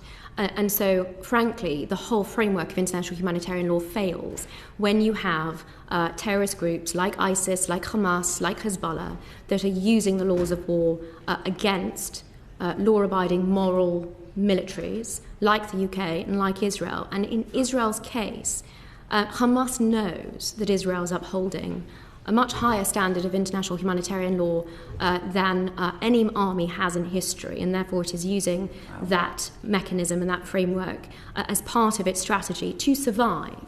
Let me be clear, Hamas's main aim here is to survive to see another day. That's why I talk about encouraging Hamas in these circumstances being so diabolical for the Palestinians who are undoubtedly suffering under them in Gaza. So far as reforms are concerned, the difficulty is, of course, that when you are dealing with terrorist groups, you cannot subject them to the standard censor in the international legal arena. Sanctions won't necessarily work, although, when you're dealing with a state terror actor like Iran, they certainly do and ought to be deployed. But so far as Hamas, Hezbollah, or even the Houthis are concerned, unfortunately, it is military action alone that can seek to defeat the terrorist entity, rather than, say, convince them that there is something to be gained for them by complying with international law. So I'm afraid reform wouldn't strike me as particularly conducive to convincing terrorist organisations that they need to amend their ways. And does that go for example, where we see Hamas leaders and wanting to hold them accountable? Is there any mechanism under international law that they could be held accountable for the atrocities? There is a mechanism under Israeli law, and in fact there are many discussions at the moment of the appropriate means and method of trying the Nukhba terrorists of the 7th of October and those also who have been detained subsequently. The difficulty with an international mechanism is that, frankly, so far as Israel is concerned, and I say this trying to put myself in their shoes so much as possible, when one sees, and we come back to this point on the weaponization of international law being upended and abused to such an extent against the only Jewish state, I don't think there can be any confidence that an international court or tribunal can be properly relied upon with respect to any issue where Israel is concerned. And the International Criminal Court is a case in point here. It also has no jurisdiction over the Hamas terrorists. And the single warrant that it issued against a dead man, Mohammed Daif, as some sort of grotesque pretense of holding both sides accountable, which in and of itself seeks to draw an equivalence between the only democracy in the Middle East and a terrorist organisation that's internationally prescribed. When we see even what the International Criminal Court has done, I think it really behoves Israel to treat any international initiative in that regard with some degree of suspicion and perhaps even angst. Thank you. May I ask Alex if you could ask the last questions and then we'll move on? Thank you. So firstly, I take your claim that the IDF has the highest standards of IHL for any army in history as outrageous. Having particularly served in the British military myself, I think that is a particularly staggering claim. I would like to ask about international humanitarian law again and aid deliveries. So 91% of people in Gaza are facing food insecurity. 1/3 of hospitals there are completely out of action, with the other 2/3 damaged already by the fighting. 92% of housing units have been destroyed or damaged. And there's now 50 days that no aid deliveries have been accepted into Gaza. And in fact, Israeli ministers have declared they are blocking aid, in particular to exert pressure on Hamas. This is, from my opinion, and almost every aid agency in the world, a clear breach of international humanitarian law. I wonder how you think Israel is justifying this. First of all, with reference to the highest humanitarian standards applied by the IDF, it's not just from me. I think you've had Colonel Richard Kemp, certainly at other parliamentary committees, testifying, John Spencer, the head of urban armed conflict at West Point in America, and there are certainly the members of the military expert panel that I went into Gaza with, who would give very similar testimony. But we'll have to agree to disagree on that. I approach this as an international lawyer looking specifically at the application of IHL. So far as the aid issue is concerned, the statistics on this, I'm afraid, have been consistently misrepresented. So far, across the operation period of, this is before the ceasefire, there was 1.1% of trucks that came from the international community to aid crossing points that Israel refused to allow into Gaza. That was it, because they were either dual-use items or because the aid organisation in question didn't allow a search to be conducted. Now, those searches... It's about the current blockade, not what... Well, let's be clear, because the reports that you referred to were also erroneous, and in fact many of them predicting famine in Gaza, and that have been used to justify the false accusations of starvation as a weapon of war. Given how little time we have, I'd greatly appreciate it if you could this just does answer require Alex's a full question. Answer, I'm afraid. Answer the question that you've been asked, if you don't mind, given that we are already running over time. Right. You've been asked specifically about aid not getting in at the moment, and you're talking about another period of time, which is in itself contentious, and we don't have time to get into that argument. What we're asking, the question that you were asked was very precise and carefully put, and I would greatly appreciate it. In the few moments that we have left, if you could answer it. The question I was asked referenced reports of international bodies which have erroneously predicted famine and starvation in Gaza. And in fact, I link in our submission to a report separately we have done on those aid reports and on the famine review that we've conducted, which I would ask the committee to consider, because the IPC report in particular was called out by the Famine Review Committee as being based on only impartial information and being implausible in its predictions. Now, that is significant to answer your question on what aid organisations have reported. Those allegations, I'm afraid, are false, and you only need to look at the volume of aid that has gone in. Are the blockade in place at the moment? I'll come to that in a moment, if I will. There were several parts to your question. One only has to look at the volume of aid that has gone in, which is publicly available on COGAT statistics on their website, and the subsequent analysis of the calorific content of that aid, which in the 7 months that were analysed, January to July last year, found that over 3,000 calories per person per day had gone into Gaza, which is significantly in excess of NHS guidelines. That is the position before going into the ceasefire. As part of the ceasefire, aid was flooded into the Gaza Strip, so that even international humanitarian organisations have agreed that there were many, many months of aid available in the Gaza Strip, so that the subsequent seizure of aid going in as part of an attempt to put pressure on Hamas. Let me be clear. Hamas has been stealing the aid, selling it on the black market, and using those funds to fuel its war machine against Israel. So that is the reason for the aid being turned off, on the basis that the civilian population have sufficient because of the flooding of Gaza with humanitarian aid over the course of the ceasefire.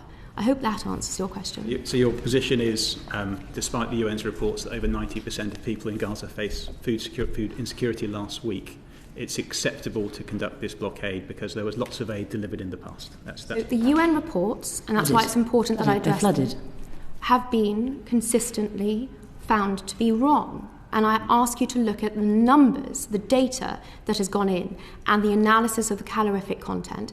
If there are indeed individuals facing food insecurity in Gaza, then there is a very clear reason for that, and that is Hamas's diversion of aid, because the total volume that has been facilitated into the Gaza Strip by Israel is far in excess of what is required by individual Gazans. Hamas has been stealing the aid, but also I mentioned they were shooting civilians. That includes shooting civilians that were seeking to obtain some of that aid that was being brought in by international organisations. That is the true tragedy here, which in some sense brings us full circle, that if the United Kingdom's policy is to continue, I'm afraid, to encourage Hamas, and Anthony Blinken did actually, in a moment of great honesty, reference America's part in encouraging Hamas. Every time there was criticism of Israel, Hamas would walk away from hostage negotiations. That is, I think, a very important message for this committee to internalise, to include in its report, and to feed back to the government in terms of building a better future for both Israelis and Palestinians alike. Thank you very much. Thank you very much for your time, and thank you for coming in and for fighting back. Thank you very much indeed. Thank you for coming in today. And if there's anything further that you believe that we didn't give you an opportunity to give evidence about, please put it in writing. Well, thank you for your time. I'd be very grateful if the clerk might email me the individual instance that I was being asked about, because despite the answer being we can't tell unless we have the information that we don't have access to, I'd still very happily look into what might be publicly available about it. Thank you.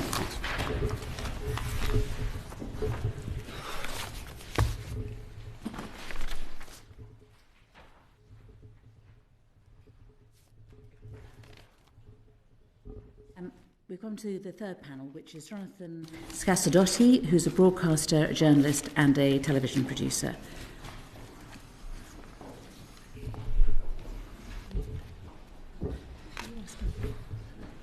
Yeah. I wonder if you would introduce yourself for the record.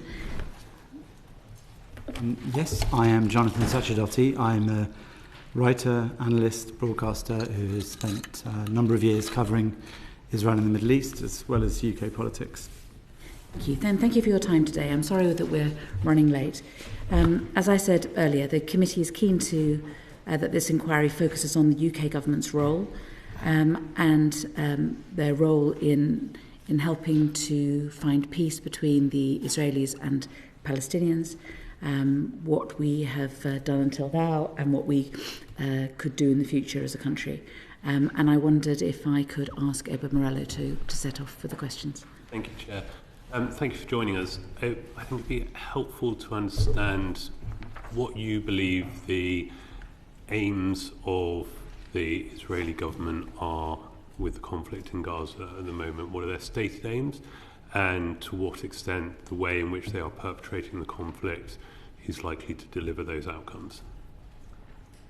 The most obvious direct answer is that the Israeli government was forced into action after October the 7th, 2023, with the horrific and brutal invasion of southern Israel by Palestinian terrorists who slaughtered, kidnapped, raped, tortured and kept prisoners. All of which we've had a lot of evidence about, but in terms of what the aims of the government are in Gaza at this time, what do you believe those aims are? As I was going to go on to say, I believe that the aims of the government are to react to that threat, which proved itself very formidable on that day, and also to try to achieve the return of the hostages. There are still 59 of them being kept in the Gaza Strip, which is a humanitarian issue that the whole international community ought to be uniting behind, but it's one that's had relatively little proper support. Indeed, I believe that the Israeli government and the Israeli military is engaging in a war not just on that front, but one which also has confronted the other threats, whether it has been Hezbollah in the north in Lebanon, or whether it has been the direct threat from Iran, which has rocketed the country twice, whether it has been from the Houthi rebels in Yemen, and whether it has been from elsewhere in the region. Israel has been, I believe, trying to reassert its military dominance in that region in order to protect itself against jihadi Islamic terrorism and forces which are dedicated towards the eradication of the State of Israel, and furthermore towards killing Jewish people both in the State of Israel and around the world, as explained by many of those forces, including the Iranians who are behind all of those proxies. So I believe that Israel is engaged in, and quite successfully so, reasserting its military abilities to hold at bay enemies on multiple fronts in order to try to keep the safety of the citizens of Israel, and also in order to provide a continued homeland for Jews who are at threat from rising anti-Semitism around the globe, who have a right to go and move to Israel in order to be protected from the kind of genocidal acts that took place both on that day and throughout the Jews' past. It is perpetrating the conflict in Gaza.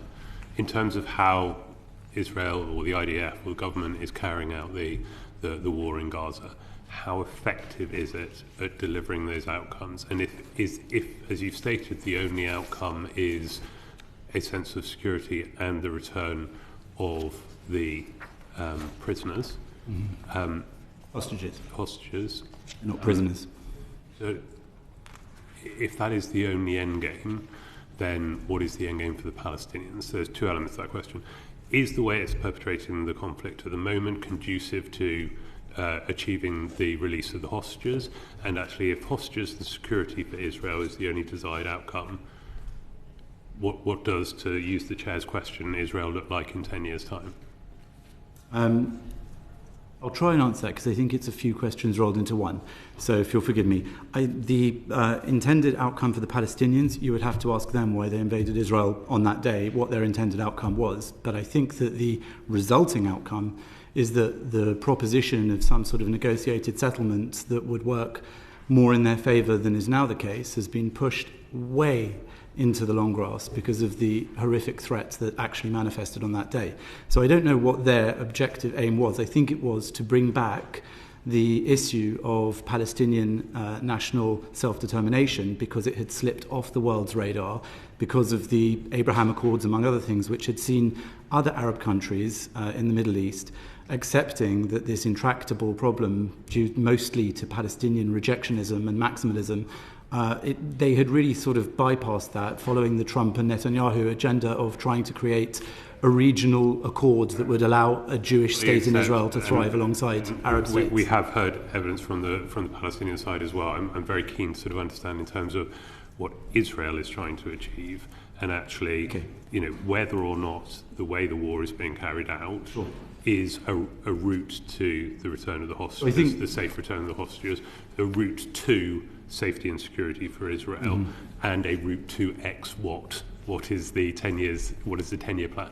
So I would say it's a mixed forecast on my part in terms of those issues. The main restriction, the main problem for the Israelis in carrying this out properly and effectively is indeed that there are people starving in Gaza, there are people being raped in Gaza and abused in Gaza. Those are the hostages that the Palestinian terrorists are keeping there.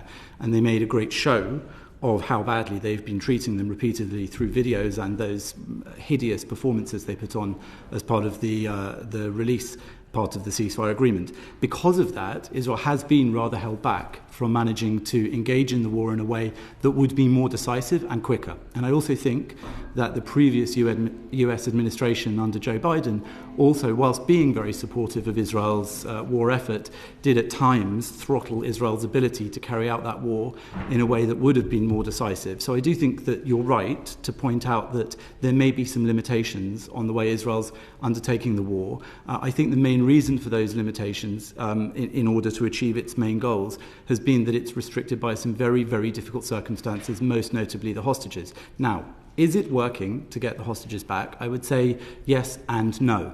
Obviously, there is a demand among all people of good faith and goodwill around the world that the hostages ought to be released immediately without any preconditions. They ought to just be released because you don't take hostages of civilians from their beds or from their homes and keep them for well over a year. This is just not something that is done. The world should be putting pressure on all of those state actors behind the Palestinian terrorists who are doing this, whether it's Qatar or Turkey or Iran, of course. So I think that there could be more support from the international community, including the UK government, in order to try to achieve that, so that Israel's abilities aren't really just restricted to how it can engage in this war. And I would say that it has been quite successful in that it's got back around 80% of the hostages. Now, there's a very big caveat. Some of them were dead and tortured and murdered. Some of them are still there. Some of those who are still there are also known to be dead. So it's not totally effective. But as I think is often the case in Israel's dilemmas and problems, you need to look at the circumstances which show that it's not offered a very beautiful solution that's going to be easy and a horrid one. It's offered two really horrid ones. And in this case, it's trying to conduct itself according to the rules of law, according to the rule of law, according to international human rights law, according to the rules of war, and according to the fact that it's a democratic country, a country that's had this vast hit to it of hostages and murdered and engaging in this ongoing war, which has been brutal on the nation. It has to try and find its way through those thickets. And that's why I think this committee's work is so important, because countries like ours, which are allies to democratic, liberal Israel, ought to be finding ways to support it in that fight in order to make it the least bad war it can be. But wars are horrible. Can I just, you raise an interesting point, which is that some of the hostages, unfortunately many dead, were released, but those were released under a ceasefire agreement. Which is the cessation of the brutal war that forced Hamas into releasing them. Okay, so I go back to my earlier point, which is about what this journey looks like to something that is a safe and secure Israel, and actually to what extent the continuation of since the end of the ceasefire, the war in Gaza and the way that it's being perpetrated, is there any suggestion in your mind that that is bringing about, whether that be you escalate to the point that you have a ceasefire that is welcomed by the other side and is willing to get hostages, or is the expectation that you just continue to ratchet up in the hope that at some point, what I'm trying to understand, and we've talked about this a couple of times within even this session, which is not the next day, it's how you get to the next day. And that's the bit that I want to understand. What is your view in the appropriate route to go from where you are right now to talking about the next day? I think the problem, if we're going to look at the validity of what they're doing now and try and assess whether or not it's a smart way to bring about the release of the remaining hostages, dead and alive, I would say you need to look at the alternative possibilities. So an instant ceasefire and withdrawal from the Gaza Strip of all Israeli forces, and according to what reports have said, the Palestinians have requested a commitment with some sort of international backing up of it, that Israel cannot go back to war, that this is a permanent end to war. I would effectively characterize that as a surrender, because what it would do is leave in power the terrorist organization Hamas, which is not only genocidally intended towards Israel, but also is brutal and punishing of Palestinians within the Gaza Strip. And I would say that it also doesn't really guarantee the release of all of the hostages, because Hamas doesn't act like an honest or rational or humanitarian player. And I would say that furthermore, what you then have to look at is Israel's security, the other issue I mentioned, other than the hostage release. Not only have you left in place that brutal force, that jihadi force in Gaza, backed by Iran, but you also are then faced with the question, what will happen next? What the Arab world will see, Israel's Arab enemies will see, including Hamas, but also including all the others, is that all they need to do is kidnap civilians. Can I just make sure I understand your evidence? You're not saying that all of Israel's Arab neighbours are enemies, are you? No, I said all of Israel's Arab enemies. There are indeed neighbours of Israel who have made peace accords, and there are members of Israel's neighbours who have signed up to the Abraham Accords. Absolutely not. I believe there is a very interesting and thriving part of the Middle East that is very keen to see a Jewish state succeeding in the land of Israel and cooperating with them. But if I may go back just to that point, which is I just wanted to make sure that I understood what you were saying. I think you did, yes. Now, I hope, anyway. I do now. Okay, good. I think that the thing I would say is that the moment they decide to seize more hostages, this all starts again. And what is bound to encourage jihadi Islamic terrorism to seize hostages is the kind of deal that Israel is being forced to make. And that's been seen throughout the history, from the Jibril deal, originally sort of the blueprint of Israel's first decision to swap Palestinian prisoners, terrorists in Israeli jails, for people who are seized and kept hostage by jihadi terrorist groups. This is a pattern that Israel is forced to repeat, but the more that we try and force it to maximize the price for releasing the hostages, the more in the future the security element of that sort of alternative arrangement to the one we're seeing now will be dreadful for Israel, dreadful for Israeli civilians who know that given half a chance, those same forces, and it's not just Hamas, it's the other terrorist forces in Gaza, it's even the civilians we watched in the videos they streamed themselves, will burst into Israel, they will rape, they will steal, they will kidnap, they will murder, they will take hostages. So giving in to terrorist hostage taking is something that Israel also has to weigh very carefully when trying to get back those civilians. But can I ask a question, therefore, another way? I'm going to answer Edward's questions in another way. So you've been asked about what's the future of Israel in 10 years, what's the objective, how's it going to work? You know, given the things that you want, that you understand the Israeli government, as it's currently formed, wants, and you've told us all the things that you don't want, but it's not really clear what it is and how we're going to get to where it is that you want to get. So can I ask it this way? How ideally do you see Gaza in 10 years' time? Well, I'm not a soothsayer or fortune teller. It's very hard to know how. Well, what would be a good outcome? I would say that a good outcome would be the elimination in Gaza of the forces which are committed to genocidal acts on Israel and Jews, like Hamas. It's in their charter. And it's also in their actions, as we saw on October the 7th.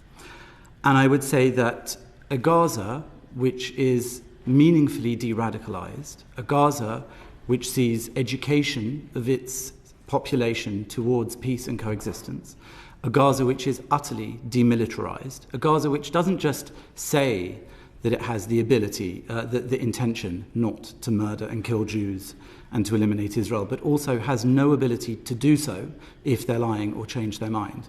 A Gaza which allows Palestinians within it to thrive and live good lives should they choose to forego those principles of Islamic jihadism. That kind of Gaza could be one that could be achieved and could provide a brighter future, not just for Israelis, the neighbours who they attacked on October the 7th, but also for the people living within Gaza. Now, there's a lot of steps to getting there. And would they be Israelis, or would they be within a Palestinian nation, or what would be their status? Depends on an awful lot of steps towards getting there. No, I understand that. I mean, I know what I think, but I mean, tell me what you think. I mean, so in 10 years' time, should Gaza be part of Israel, or should Gaza be part of a Palestinian state, or something else? Well, there isn't currently a Palestinian state, so the question I suppose you're asking me is if I believe that we should establish one within the next 10 years? I'm just wondering what the future is. I'm trying to get from you, not... this is terrible, we can't have this, we can't have that. I mean, I understand all of that. I hope you agree with it. But what we're trying to do, of course. Good. What we're looking for is what peace looks like and what a positive future looks like and how we get there. And in order to be able to get there, we need to be able to understand what we agree on and what peace could look like and where we have common ground. And that's what I'm asking you. Also, I believe that the common ground are the steps that need to be taken towards getting to whatever that 10-year vision is, which is demilitarization, de-radicalization, de-jihadism, educating towards living peacefully with your neighbours. I believe all of those things will get us to a solution within 10 years if the international community, including Great Britain, chooses to prioritise those things rather than choosing to perhaps sometimes engage in gestures which I think run the risk of making either side feel that they're not getting what they want in terms of an unachievable goal. If the goal can be peaceful coexistence and can be a rejection of violence, then I think that 10-year vision, yes, we can perhaps hope that it could be a state. We can perhaps hope that it could be some sort of emirate situation. I don't know what the solution is. As I said, I really have no ability to foresee it. If you'd asked me 2 years ago if I would have foreseen the Middle East as it is today, if you'd asked any analyst of the Middle East if they would have foreseen the fall of Assad in Syria, the virtual destruction of Hezbollah in Lebanon, the situation in Iran where Israel managed to strike and remove so much of the defense systems, the air defense systems, etc., etc., etc. Even October the 7th itself, I think you would be hard-pressed to find somebody that could have predicted all that, and that's just 2 years ago. Of course, but the question is this. Real political leadership has to have some sort of vision as to where it is that it wants to go. Mm-hmm. And what we're scrabbling to try to find is where it is that the current leadership of Israel wants to go. What does it want to achieve? And that was the question that Ed's been asking. That's the questions I've been asking. Well, I think the answer to that is that the state of Israel would like to live in a state of security with any neighbours of it that are willing to commit to that. And furthermore, as it's proven in all of its actions, including the Abraham Accords, but including throughout its history, where there is an Arab partner for peace or for normalising relations, it reaches out its hand to do so. Indeed, it's a state that's also given away large amounts of land in return for those sorts of agreements, even when they aren't particularly rosy. I'm talking, for example, about the Sinai Peninsula in Egypt. So what I would say is that the state of Israel's vision is that. The question that you're asking me, I think, is whether or not the Palestinians have a shared vision, and I think this is key. If the Palestinian identity and political mainstream can commit to a similar sort of vision where they're going to coexist with Israel peacefully, and that there will be some form of compromise towards getting a goal they want, that can be achieved. But I think that as long as they pursue in mainstream Palestinian politics, whether it's Hamas or Fatah or any other part of mainstream Palestinian politics, as long as they continue to pursue the rewarding of acts of terrorism through so-called pay for slay, through a number of other means, through preaching in their mosques, including Fatah mosques, including in the West Bank, Judea and Samaria, the longer that they pursue a continuation of terrorism and extremism and jihadism, I don't see how that's going to be possible. But if they present a viable option for Israel to coexist with, I think they will find a partner in Israel in order to reach that. I think that's a question really for Palestinian politicians. Absolutely. Thank you. You mentioned a word earlier, rejectionism. How do we deal with Israeli rejectionism in the West Bank, where there's an ever-increasing number of settlements? I think 2024 had the highest number of land grabs, 24,000 dunams were declared as state land. How do we deal with that? So Israel doesn't want to see the West Bank go under Palestinian sovereignty. What are your views? I think at various times in its history and in the history of the conflict, Israel has, according to reports from people like Bill Clinton and even Israeli prime ministers who've recently shown maps and the like, has proposed very favourable settlements to the issues of those disputed territories. I think that right now, after the atrocities of October the 7th, much of the, let's say, traditionally left peace camp in Israel has really been massively disillusioned by what happened from its Palestinian neighbours. Does that justify violent settlers? I'm not trying to justify anything. I'm not here to defend or anything. I'm just giving you my analysis in answer to your question of what I make of the current situation. So I think that the opinion of many Israeli citizens, and not all, they're certainly not a homogenous group, it's a thriving democracy, but the opinion of much of Israeli society has changed drastically over the last 18 months since that horrific attack. And I think that many who were of the tendency to try to give land in return for peace have found themselves disillusioned again and again over time. And so I suspect that the prospect of trying to convince Israeli people, as well as many Israeli politicians, that land concessions will stop the continued threat, which is very manifest, as we saw on October the 7th and before and after it, I think that it will be very difficult to convince them of that. So what I would suggest is that if that is one's aim and agenda, especially as allied countries, for example, the UK, it would be a really good idea and a strong idea to try to convince Israel. We often talk about confidence building in the actions that states take towards the conflict between the Israelis and the Palestinian Arabs. I think that often that confidence building has not been enough on the side of building the confidence of the Israelis, who have a very obvious fear of the brutality of those neighbours it's expected to negotiate with and make peace with. And so if we can give in any way, diplomatically or politically, some sort of support to our democratic ally in Israel, that they are going to be able to ensure their security, that is more likely, I think. In terms of settlement expansions then, do you think that they should come to an end, or do you think that they should carry on as they are? Well, I think the issues of the disputed territories in Judea and Samaria, the West Bank, is a live issue that has always been part of the negotiations when they've been able to take place between the two sides. I think that there are obviously many good arguments for them to stop. I think there are many good arguments as well in part of negotiations that have been tried and tested by both sides, and they've always been rejected by the Palestinians in negotiations ultimately. In fact, it was Bill Clinton who recently said that in a public address, that the option offered by him 25 years ago was so favourable that it's extraordinary that anyone should think it should remain today after the complete rejection of it. Thank you. Do you think our government should do more to prevent the expansion of settlements? I think our government should very much focus on the cause that might be behind Israeli actions, as I said, which is to build confidence on their part that their security won't be overlooked. So a lot of the issue to do with the territories in the West Bank... Related. So if there's I'll tell you. A lot of the issues to do with territory in that region is to do with security and safety.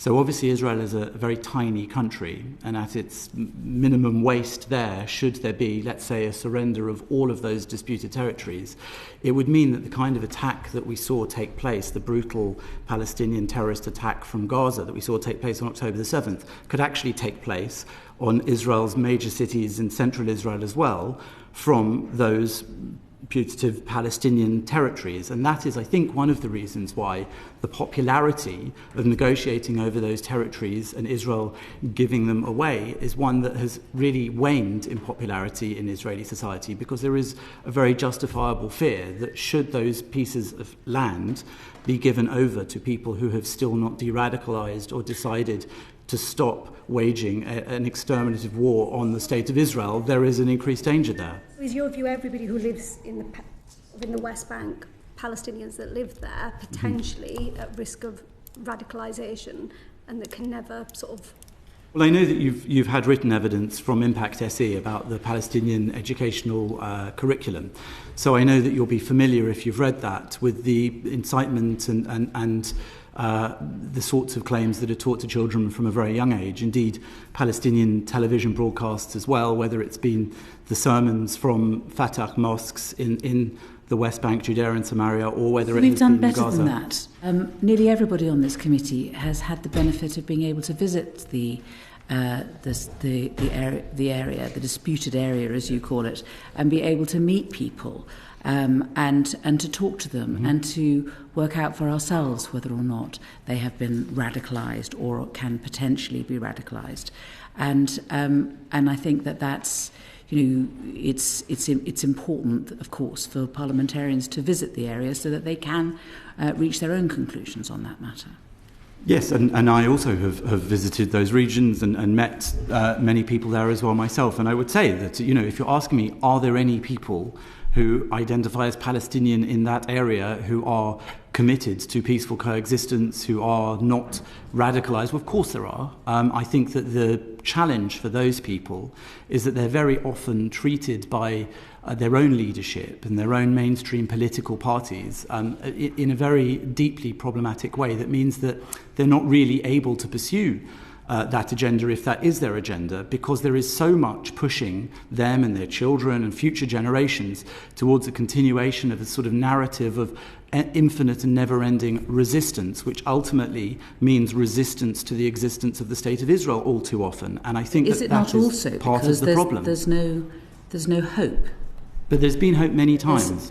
But at the moment, and for the past few decades, if you were a Palestinian living on the West Bank or in East Jerusalem or in Gaza, you would think there was no hope.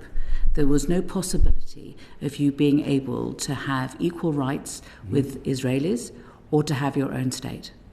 And that is the day-to-day existence of Palestinians. There's certainly those that we have met. Well, I agree with you that if there are Palestinians who you've met and who I've met who are committed to peaceful coexistence with Israelis and foresee a situation in the future where the conflict is ended and they can coexist side by side with a Jewish Israeli state, then it's absolutely a massive tragedy that they haven't got political leadership which has managed to manifest that with the State of Israel, which has made peace with other Arab neighbours, which has made accords with other Arab countries in order to prove and just to benefit from the results of those accords and agreements. There is definitely within the Israeli population's desires the desire for all this to end. But I think that, anybody that saw what happened on October the 7th can be very clear that the fantasy that tomorrow one can simply declare statehood of a people that literally invaded, raped, murdered and tortured, including civilians from Gaza, we all saw them. I think it is a fantasy at this stage, or at least in the eyes of many Israelis I speak to, both on the street and in politics, even those who dislike passionately this government and this Prime Minister in Israel. They still feel that fantasy is much, much further away. And I agree that creating hope on both sides is really the key to moving things forwards. But I would say that what has dashed hope, what has ruined hope, what has abandoned hope, what has killed hope for Israelis and for any Palestinians you've just described is the actions of those Palestinian terrorists who've said they would do it again and again and who are proving it, backed up by a jihadi, tyrannical, theocratic regime in the Islamic Republic of Iran who are still engaging in those activities, not just against Israel, but against this country. They kidnapped our sailors. They kidnapped Nazanin Zaghari Ratcliffe. They are attacking international trade. And this is a problem that all of the world, all of the West needs to unite behind. It's not just an issue anymore about Israel and Jews. Afra and Blair, I don't know if either of you had a question. Can I come back to... I welcome you keep coming back to the need to promote peaceful coexistence. And one of the things we're trying to get to from this inquiry is what is Britain's sort of USP in helping to get to that. And one of the things I'm concerned about, I wonder if you share the concern, is the proposed law for Knesset around taxing NGOs funded from overseas at 80%. It feels like that's a sort of blockage for if Britain, for example, wanted to continue to invest in peace-building organisations, because we've obviously got two deeply traumatised communities, so it's more important than ever that work is supported. I wonder if you share my concern about that law. Well, I think that the issue of what Britain can do, especially in terms of NGOs and international bodies, is to try to focus on those which aren't part of the problem and which haven't been really repeatedly shown to undermine peace. So I would list among those UNRWA. Indeed, there were many pieces of evidence that Israel provided, but also that were provided by the Palestinians themselves in the videos they released on October the 7th, showing UNRWA vehicles or even UNRWA staff engaging in actual acts of terrorism, dragging a corpse into a car. One of the hostages, at least, I remember, said they were kept in an UNRWA teacher's house. Another said they were guarded over by UNRWA people. I think that the UK indeed needs to look very closely at international bodies which purport to be helping the Palestinians, but actually are doing a dreadful job for the Palestinians and for Israel's security. And so it would do Britain, I suppose, a lot of good to try to work more actively to dismantle structural biases against Israel in international bodies like the UN, and also to cease funding UNRWA because of those sorts of links. And again... I was looking really at the funding of NGOs, grassroots organisations within Israel and Palestine, which do peace building, and whether that law makes that job more difficult, because you've rightly said that has to be a priority given the trauma that's there. Well, I think that if you've got concerns over a law like that in Israel, the best way to deal with that is as part of the international community, it's to help bolster international bodies that aren't compromised in that way. And so that means... I'm not talking about international bodies funding, I'm talking about the funding of grassroots projects within many of Israel which- and Palestine, civil society organisations, and that law potentially being a blockage to the international community being able to do that. So I suppose what I'm saying is that often when members of the international community wish to provide aid or financial aid for humanitarian purposes for Palestinians, they're doing so through bodies that the State of Israel, rightly or wrongly, and that's something that would need a very detailed discussion between us. Maybe we don't have time for it now. I'd be very happy to engage in it. But bodies that they say are not committed to fairness and are not committed to peace, but are committed in some way, in their opinion, towards the perpetuation of the conflict. And so I would say that the best way we could target that, other than perhaps having an opinion like yours that you don't like this action of Israel, is to try to bolster the organisations which aren't doing that and to try to agree with our ally Israel on why it feels that way about certain bodies so that they wouldn't feel this sort of defensive need to do that kind of thing. If they know that Britain and other nations are able to provide funding for Palestinians in a way that won't be hijacked by Hamas and other terrorist groups and used against Israel, and if they know that that commitment, that financial commitment, won't be used to educate and indoctrinate against Israel Jews and in the pursuit of jihadism, then I think that they won't even be thinking about those sorts of laws. Instead, they'll be the ones, I think, first in line to help support the bolstering of the parts of Palestinian society which actually might help to resolve the problem. And I think that I am quite sympathetic to them on that front. Thank you. Unless there's any other questions, I think we're going to draw this session to a close. Thank you for your time. Thank you. And if you believe that there is anything else that we should have asked you about once you leave today, then please do write in and give that evidence in writing. Thank you very much for having me. Thank you.